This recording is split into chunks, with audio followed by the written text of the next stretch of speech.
খেয়াল করে দেখেন বিষ্ণু ইসলাম কিভাবে সময় কাটাতেন। তাহলে টপিকটা সবার কাছে ক্লিয়ার তো না? হ্যাঁ, কি টপিক? আজকে টপিক কি? মাশাআল্লাহ, daily routine. Daily routine of prophet Muhammad সাল্লাল্লাহু। তাহলে আসেন রাসূল সাল্লাল্লাহু আলাইহি ওয়াসাল্লাম একটা পূর্ণ দিন কিভাবে কাটাতেন, 24 ঘন্টা কিভাবে কাটাতেন, ঘুম থেকে উঠে ঘুমোতে যাওয়ার পর্যন্ত কি হতো, কি ঘটতো না একটা দিনে, আমরা শুনি। আমরা শুরু করব তিনি ঘুম থেকে উঠে কি করতেন। এখান থেকে কেউ কি বলতে পারবেন তিনি কখন ঘুম থেকে উঠতেন? Class. There should be question and answer. There should be question and response. কেউ কি আন্দাজ করতে পারেন কয়টার দিকে ঘুম থেকে উঠতেন রাতে? হ্যাঁ বলেন। সুবহানাল্লাহের পূর্বে একটা জেনারেল আনসার হয়েছে, আরো স্পেসিফিক কেউ বলতে পারেন?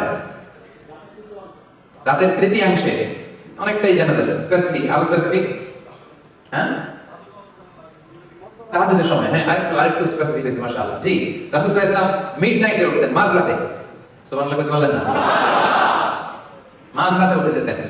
আমরা তো সুবহ সাদিকের আগে উঠি, আমরা তাহাজ্জুদের সময় উঠি। রাসূল সাল্লাল্লাহু আলাইহি ওয়াসাল্লাম তাহাজ্জুদের সময় অনেক আগে উঠতেন, কারণ আমাদের তাহাজ্জুদের মতো 15-20 মিনিটের তাহাজ্জুদ ছিল না তো না, কমসে কম 2 ঘন্টা, কম মাঝে মাঝে 3 ঘন্টা।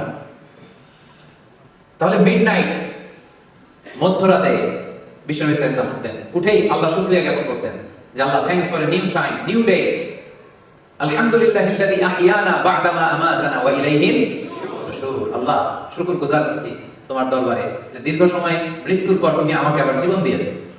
কারণ আমরা যখন ঘুমিয়ে থাকি এটা মরার মতো না, প্রায় দীর্ঘ সময় মরার মতো করেছিলাম, আবার তুমি জীবন দিয়েছো, শুকরগুজার হচ্ছি আল্লাহ তোমার দরবারে। এটা করতেন। সূরা আলে ইমরানের শেষ 10 আয়াত তেলাওয়াত করতেন এই মাঝরাতে। অ্যাপ্রক্সিমেটলি আমি একটা সময় বলতে পারি যে লেটস সে 2:30টার দিকে উঠতেন। 2:30, আমাদের এখনকার টাইমে 2:30টার দিকে উঠতেন। এই দোয়া পড়তেন, আলে ইমরানের শেষ 10 আয়াত তেলাওয়াত করতেন, এরপর মিসওয়াক করতেন। কি করতেন? আপনারা মিসওয়াক করেন তো? হ্যাঁ, রাসূল সাল্লাল্লাহু আলাইহি ওয়াসাল্লাম ইন্তেকালের আগেও যে কাজটা করেছেন সেটার নাম কি? সবাই বলেন মিসওয়াক। মিসওয়াক করতেন তিনি, রাসূলুল্লাহ সাল্লাল্লাহু আলাইহি ওয়াসাল্লাম। সব নবীরা মিসওয়াক করতেন, আপনারাও মিসওয়াক করবেন। এরপর তিনি তাহাজ্জুদ শুরু করতেন, 8 রাকাত লম্বা তাহাজ্জুদ করতেন, কখনো ঘরে, কখনো মসজিদে নববীতে। রাওদাতুম মিন রিয়াদিল জান্নাহ একটা স্পেশাল জায়গা আছে লেখা, মাকান তাহাজ্জুদি রাসূলুল্লাহ, রাসূল সাল্লাল্লাহু আলাইহি ওয়াসাল্লাম তাহাজ্জুদের জায়গা। 2017 সালে আমি প্রথম উমরায় যাই, আমি ওই জায়গাটাতে নামাজের সুযোগ পেয়েছিলাম। সিরিয়াল ধরে যেতে হয়, লাইন ধরতে ধরতে দেখি এমন একটা জায়গা ওখানে লেখা রাসূল সাল্লাল্লাহু আলাইহি ওয়াসাল্লাম তাহাজ্জুদের জায়গা। মসজিদে যখন পড়তেন ওইখানে পড়তেন। আপনারাও মদিনাতে গেলে আপনারাও ওখানে সালাত করতে পারবেন ইনশাআল্লাহ। তাহলে লম্বা তিনি তাহাজ্জুদ করলেন। তাহাজ্জুদটা কেমন ছিল? লম্বা সময়ের জন্য ছিল, লম্বা, লং কিয়াম, লং রুকু, লং সাজদা। কত লম্বা? আম্মা জান আয়েশা রাদিয়াল্লাহু তাআলা আনহা বলেন, ফালা তাসআল আন হুসনিহিন্না ওয়া তুলিহিন্না।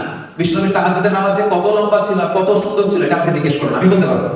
আমি বলতে পারবো মানে এত সুন্দর ছিল, এটা ভাষার বর্ণনায় আমি আয়েশা ফুটিয়ে তুলতে পারবো। সুবহানাল্লাহ, লম্বা কিয়াম। যতক্ষণ কিয়াম করতেন ততক্ষণ রুকুতে থাকতেন, যতক্ষণ রুকুতে থাকতেন ততক্ষণ রুকু থেকে উঠে দাঁড়িয়ে থাকতেন, যতক্ষণ রুকু থেকে উঠে দাঁড়িয়ে থাকতেন ঠিক ততক্ষণ সিজদায় করে থাকতেন, যতক্ষণ লম্বা সিজদা দিতেন 2 সিজদার মাঝখানে ঠিক ততক্ষণ বসে থাকতেন। পড়ে সুবহানাল্লাহ। হাত্তা তাতাফাত্তারা কাদামা, বিশ্বনবীর পা ফুলে এরকম মোটা হয়ে যেত, টিউমার হলে যেরকম ফুলে যায় মোটা হয়ে যেত। লম্বা তাহাজ্জুদ। রাতের 1/6 যখন বাকি, 6 ভাগের 1 ভাগ, তখন তিনি স্ত্রীদের ডাকতেন। আপনারা জানেন ওনার 9 জন স্ত্রী ছিল। কয়জন? 9 জন স্ত্রী ছিল।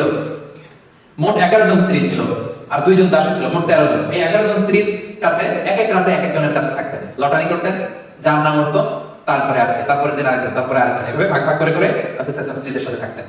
ওই রাতে যেই স্ত্রীর ঘরে থাকতেন, রাতের 6 ভাগের 1 ভাগ যখন বাকি, তাকে তাহাজ্জুদের নামাজ বা বিতরের নামাজ পড়ার জন্য ডাকতেন। একসাথে 2 জন বিতরের নামাজটা জামাতে পড়তেন। সুবহানাল্লাহ পড়েন। মাঝে মাঝে ঠিক এই টাইমটাতে রাসূল সাল্লাল্লাহু আলাইহি ওয়াসাল্লাম বাকিউল গারফাত, মসজিদে নববীর পশ্চিম দিকে বিশাল একটা কবরস্থান আছে, আমরা বাঙালিরা এটাকে জান্নাতুল বাকি বলি। কি বলি? আসলে আরবিতে মাকবারাতুল বাকিয়া, বাকি কবরস্থান। রাসূল সাল্লাল্লাহু আলাইহি ওয়াসাল্লামের স্ত্রীরা, সাথীরা, সাহাবীরা এখানে শুয়ে আছেন। কি মানুষ ছিলেন! মধ্যরা জীবিত যারা আছে তাদের জন্য তো একটু আগে কেঁদে কেঁদে দোয়া করছেনই, যারা চলে গেছে এদেরকেও ভুলেন নাই। মাঝরাতে ওই কবরের সামনে যেও কাঁদতেন। সুবহানাল্লাহ বলবেন না? শেষ রাতে তিনি যে মাকবারাতুল বাকিতে তাদের জন্য দোয়া করতেন। এরপর ঘরে ফিরে এসে একটা শর্ট ন্যাপ নিতেন। শর্ট ন্যাপ মানে সামান্য একটা ছোট্ট ঘুম। ঘুম আসছে আর আসে নাই, শুয়ে আছি, পাশে কে যেন কথা বলে, একটু আওয়াজ বোঝা যায়, এরকম একটা ঘুম আছে না? কথা বলে না, চোখটা ঘুমের জন্য একটু বুঝে আসছে, লেগে আসছে, কিন্তু কে যেন কথা বলে ওটাও শোনা যায় কানে, এরকম একটা ঘুম আছে না? এটা বলে ন্যাপ। একটা ন্যাপ নিতেন, very short nap, up until ফজর, সালাতুল ফজরের আগ পর্যন্ত। এরপরে বেলাল রাদিয়াল্লাহু তাআলা যখন আযান দিতেন তখন তিনি ফজরের জন্য উঠতেন, উঠে সুন্নত নামাজ পড়ে, ফজরের সুন্নত পড়ে, কখনো ওযু করে কখনো ওযু ছাড়াই ইমামতি করতে যেতেন ফজরের নামাজের। তিনি বলতেন আইনানি ইয়ানামান ওয়াল কলবু ইয়াকদান, আমি এমন নবী আমার দুই চোখ ঘুমায় কিন্তু আমার কলব ঘুমায় না। এজন্য আমরা ঘুমাইলে ওযু করা লাগে, নবীরা ঘুমালে তাদের ওযু ভাঙে না। এজন্য রাসূল সাল্লাল্লাহু আলাইহি ওয়াসাল্লাম হালকা একটা ছোট্ট ঘুম দিয়ে উঠে কখনো ওযু করে কখনো ওযু ছাড়া তিনি ফজরের সালাতে যেতে লম্বা তেলাওয়াত করতেন ফজরের নামাজে। মা বাইনা 60 ইলাল মিয়া, 60 থেকে 100 আয়াত। আপনি পড়েন কয় আয়াত ফজরের নামাজে? চিন্তা করছেন? বিষ্ণু ইসলাম 60 থেকে অন অ্যান এভারেজ 60 থেকে 100 আয়াত পড়তেন। ফজরের সালাম ফিরিয়ে সাহাবীদের দিকে মুখ ফিরিয়ে বসতেন, লম্বা সময় আজকাল সাবাহ ওয়াল মাসা পড়তেন। পড়বেন এগুলো শোনার জন্য না, যা শুনতেছেন সাথে সাথে নিয়ত আমিও এরকম করবো, আমিও সকালটা এভাবে কাটাবো, আমিও আমার জীবনে এভাবে সাজাবো, ঠিক না? এই প্ল্যান একটা সাহাবীদের দিকে মুখ ফিরিয়ে বসতেন, লম্বা সময় তাসবিহ শেষে জিজ্ঞেস করতেন হাল রাআ আহাদুম মিনকুম আল বারিহাতা রুইয়া, গত রাতে কেউ কি কোনো স্বপ্ন দেখছিলা? অনেক সাহাবী স্বপ্ন দেখতো না? অনেক বলতো যে ইয়া রাসূলুল্লাহ আমি দেখছি। কি দেখছো এটা? রাসূলুল্লাহ এটা ব্যাখ্যা করে দিতেন, বলতেন এই শব্দের ব্যাখ্যা এটা। স্বপ্ন নিয়ে আমার ভেরিফাইড ইউটিউব চ্যানেলে একটা আলোচনা আছে, দেখেন স্বপ্ন দ্য সিগনিফিকেন্স অফ ড্রিম, স্বপ্নের বিস্তর আলোচনা ব্যাখ্যা আমি সেখানে করেছি। তো রাসূল সাল্লাল্লাহু আলাইহি ওয়াসাল্লাম ফজরের সালাতের পরে স্বপ্নের ব্যাখ্যা করতেন, সাহাবারা কেউ স্বপ্ন দেখলে এটা ব্যাখ্যা করতেন। এরপরে সালাতুদ দুহা করতেন, সূর্য ওঠার পর 4 রাকাত সালাতুদ দুহা করতেন। এরপরে রিটার্ন ব্যাক টু হোম, আবার ঘরে চলে যেতেন। খেয়াল রাখবেন রাসূল সাল্লাল্লাহু আলাইহি ওয়াসাল্লাম ঘরে ঢুকলেই দুই কাজ, ঘরে ঢুকলেই কথা বলেন সবাই বলেন, ঘরে ঢুকলেই দুই কাজ। এক নাম্বার সালাম, এক নাম্বার আম্মা জান আয়েশা বলেন এত বছর বিষ্ণু ইসলামের সাথে সংসার করলাম, একদিনও আমি আগে সালাম দিতে পারিনি।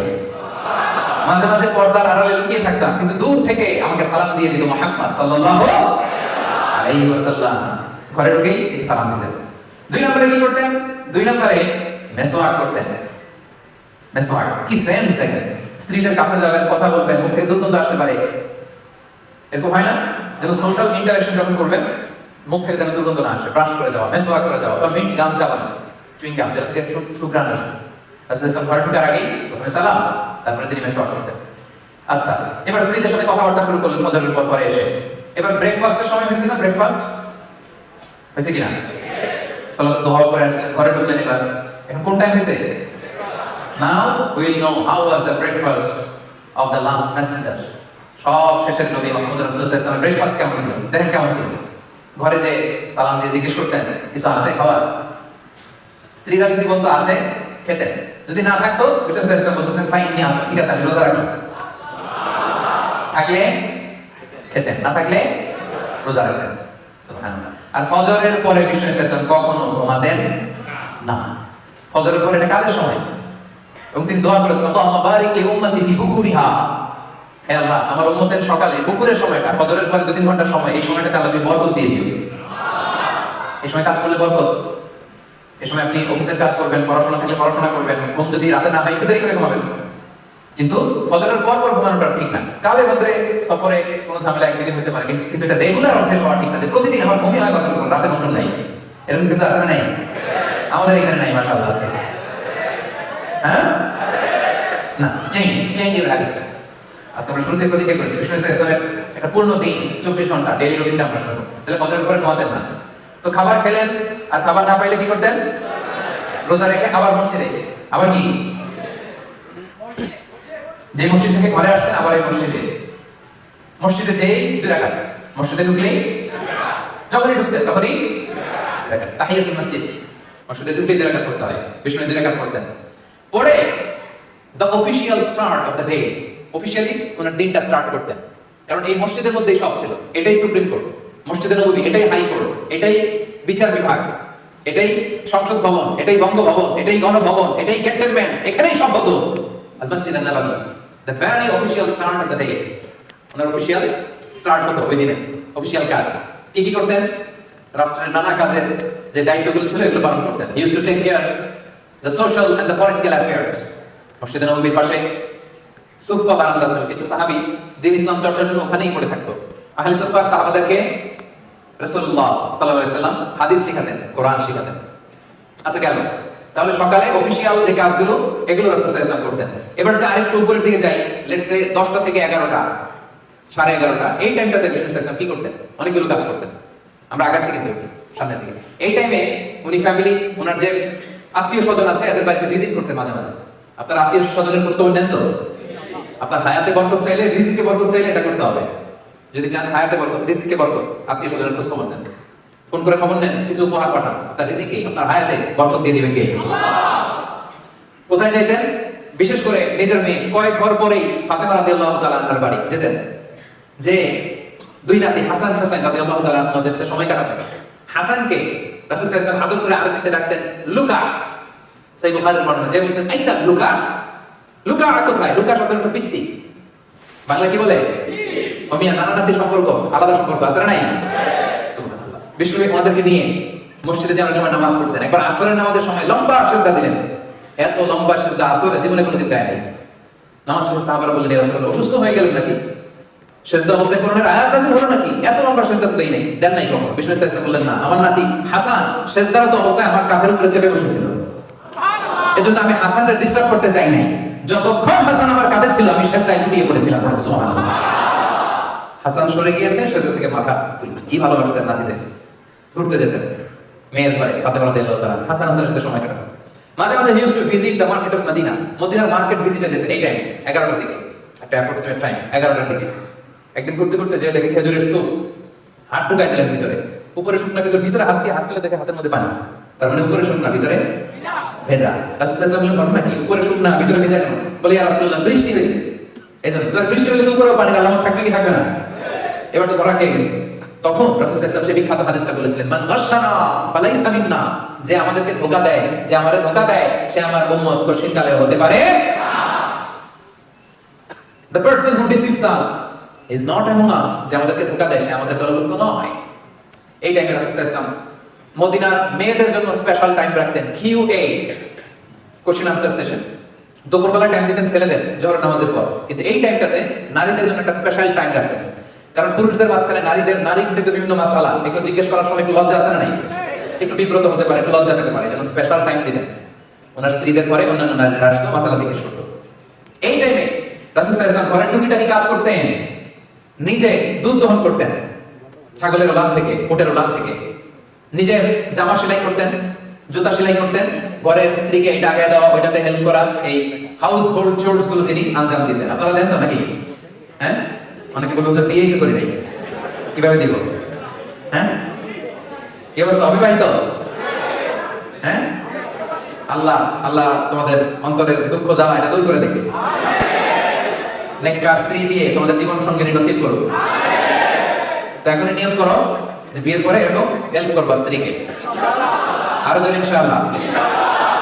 এই টাইমটাতে রাসূল সাল্লাল্লাহু আলাইহি ওয়াসাল্লাম মাঝে মাঝে পায়ে হেঁটে মসজিদে কুবাতে যেতেন। কুবা হজমরা যারা করেছেন, মসজিদে নববী থেকে 4.5 কিলোমিটার দূরে একটা মসজিদ। এটা ছিল মদিনার প্রথম মসজিদ। রাসূল সাল্লাল্লাহু আলাইহি ওয়াসাল্লাম মদিনাতে এসে আগে ওই মসজিদ বানাইছেন, পরে মসজিদে নববী। কুবা মসজিদে পায়ে হেঁটে যে নামাজ পড়তেন এবং বিষ্ণু সাল্লাল্লাহু আলাইহি ওয়াসাল্লাম ইরশাদ করেন, যে ব্যক্তি নিজ ঘরে ওযু করে বের হয়ে কুবা মসজিদে যে 2 রাকাত নামাজ পড়বে, আল্লাহ তাআলা তার আমলনামায় একটা পূর্ণ মাকবুল উমরা হজের সওয়াব দিয়ে দিবেন। এজন্য দেখবেন যে হাজী সাহেবরা যখন যায়, মুআল্লিমরা শনিবারে নিয়ে ওখানে 2 রাকাত সালাত পড়ে, কুবা মসজিদ যাবেন, ভিজিট করবেন। তাহলে এটা ছিল রাসূল সাল্লাল্লাহু আলাইহি ওয়াসাল্লামের এই জোহরের আগ দিয়ে টাইম। এবার চলে যাব ওনার লাঞ্চ টাইম, কারণ রাসূল সাল্লাল্লাহু আলাইহি ওয়াসাল্লাম আমাদের মতো জোহরের পরে লাঞ্চ করতেন না, বিফোর জোহর। সুবহানাল্লাহ পড়েন। সুবহানাল্লাহ। রাসূল সাল্লাল্লাহু আলাইহি ওয়াসাল্লামের লাঞ্চ আফটার জোহর অর বিফোর জোহর? সবাই বলেন, আফটার জোহর অর বিফোর জোহর? জোহরের আগে রাসূল সাল্লাল্লাহু আলাইহি ওয়াসাল্লাম লাঞ্চ করতেন। কোথা থেকে আসতো? Mostly it was a gift, অন্য সাহাবীদের পক্ষ থেকে গিফট হিসেবে আসতো। রাসূল সাল্লাল্লাহু আলাইহি ওয়াসাল্লামের বাসার পাশে আনসারী ফ্যামিলি ছিল, তারা উট পালতো, উটের দুধ দহন করে প্রায় দুপুরবেলা নিয়ে আসতো। রাসূল সাল্লাল্লাহু আলাইহি ওয়াসাল্লাম এগুলো খেতেন। এক এক দিন যেটা আসতো, কেউ খেজুর দিত, কেউ এটা দিত, সেটা দিত, যেটা আসতো এটা ছিল ওনার লাঞ্চ। সাধারণত খাবারের সময় উনি কি কি খেতেন হাদিসে এসেছে, রাসূল সাল্লাল্লাহু আলাইহি ওয়াসাল্লাম একা একা কখনো খেতেন না। He never eat alone, always he used to eat communally. একসাথে খেতেন। একসাথে খেলে বরকত বেশি না কম? বেশি। এটা ছিল রাসূল সাল্লাল্লাহু আলাইহি ওয়াসাল্লাম। একা একা খেতে পারতেন। আমরা সবাই একা একা খেয়ে ফেলি না? না, তিনি যারা ছিল তাদেরকে নিয়ে খেতেন। আরেকটা অভ্যাস ছিল, তিনি রান্নার বদনাম করতেন না কখনো, নেভার এভার। লবণ হয় নাই, মরিচ হয় নাই, স্বাদ হয় নাই, ঝাল হয় নাই, এরকম থাকে না আমাদের কমপ্লেইন? কমপ্লেইনের শেষ নাই। আহা, লবণ কম হয়েছে দেখে বউ তালাক দিয়ে দিয়েছে, এরকম টাকায় তো আসে নাই? এরকম আছে। তরকারিতে লবণ কম, বলে তালাক। ডাকাত, এগুলো কি? মা আমান নবী সাল্লাল্লাহু আলাইহি ওয়াসাল্লাম তাআমান কত্তু, রাসূল সাল্লাল্লাহু কখনো খাবারের বদনাম করতেন না। ইনশতাহাহু আকালা, ভাল লাগলে খেতেন। ওনারও যে ভালো লাগতো না এমন না, মাঝে মাঝে ওনার ভালো লাগতো না। ওয়া ইন কারিহাহু, যদি ভালো না লাগতো তারাকা, রেখে দিতেন। বলতেন না স্বাদ হয় নাই, বলতেন না লবণ হয় নাই, বলতেন না মজা হয় নাই। ভালো লাগলে খেতেন, ভালো না লাগলে রেখে দিতেন পাশে। কিন্তু খাবার ভালো হয় নাই এটা বিষ্ণু ইসলাম কোনোদিন বলেন। কি খেতেন বিষ্ণু ইসলাম? খেজুর খেতেন, খেজুর, ডেটস, দুধ খেতেন, দুধ পছন্দ করতেন খুব। সিরকা খেতেন, ভিনেগার সেটা। রুটি খেতেন, গোশত খেতেন। ছাগলের সামনের দুই পায়ের যে বাজুর রানের গোশত, এটা বিষ্ণু ইসলাম বেশ পছন্দ করতেন। আসাল, হানি, হানি, মধু খান আপনারা? পছন্দ করতেন। হাব্বাতুস সাউদা, কালিজিরা পছন্দ করতেন। জাইতুন, জাইতুন, অলিভস, জলপাই পছন্দ করতেন। রুম্মান মানে ডালিম ফল পছন্দ করতেন। লাউ পছন্দ করতেন, লাউ। একবার লাউয়ের তরকারি দেওয়া হলো, বিষ্ণু ইসলাম লাউগুলো খুঁজে খুঁজে নিয়ে খাচ্ছিলেন। হাদিসে সুবহানাল্লাহ। কিশমিশ খেতেন, মাশরুম খেতেন। আপনারা এখন রেস্টুরেন্টে মাশরুমের স্যুপ খান না? স্বাস্থ্যকর। রাসূল সাল্লাল্লাহু আলাইহি ওয়াসাল্লাম বলতেন আল কামআতু মিনাল মান ওয়া মাউহা শিফাউন লিল আইন, মাশরুমের স্যুপ চোখের জ্যোতির জন্য অনেক ভালো। তিন ফল খেতেন, তিন, ও তিন ওয়া জাইতুন, যেটা ইংরেজিতে ফিগ বলে, ডুমুর টাইপের, আরবিয়ান ডুমুর। আঙ্গুর খেতেন, আঙ্গুর। সারিদ খেয়েছেন জীবনে, সারিদ। সারিদ গোশত রুটিকে মিক্স করে এর দেশে একটা খাবার খাওয়ায়। আমি যখন মিশরে পড়াশোনা করতাম, ঈদের দিন আমাদেরকে দেওয়া হতো হোস্টেল থেকে, ফ্রিতে। প্রথম যখন ঈদ করতেছি বললাম এটা কি? সাদা, বলে সারিদ, এটার নাম সারিদ। হাইস খেতেন, হাইস, ছাতু। গ্রাম বাংলায় ছাতু বানায় না? কথা বলবেন না? ছাতু খাইছেন? ছাতু, ছাতু খেতেন। পনির পছন্দ করতেন, পনির, ঘি, এগুলো। তার মানে এগুলো সবসময় খেতেন না, সারা জীবনে কি কি খেয়েছেন তার একটা লিস্ট দিলাম। খরগোশ খেয়েছেন, মোরগ খেয়েছেন, বিশাল বড় সাগরের তিমি মাছের মতো একটা মাছ যেটার নাম আম্বার, জীবনে একবার খেয়েছেন। এই হচ্ছে রাসূল সাল্লাল্লাহু আলাইহি ওয়াসাল্লামের ফুড লিস্ট। যা খেতেন অল্প খেতেন, বাসি কিছু খেতেন না, খেতেন অল্প কিন্তু তাজা।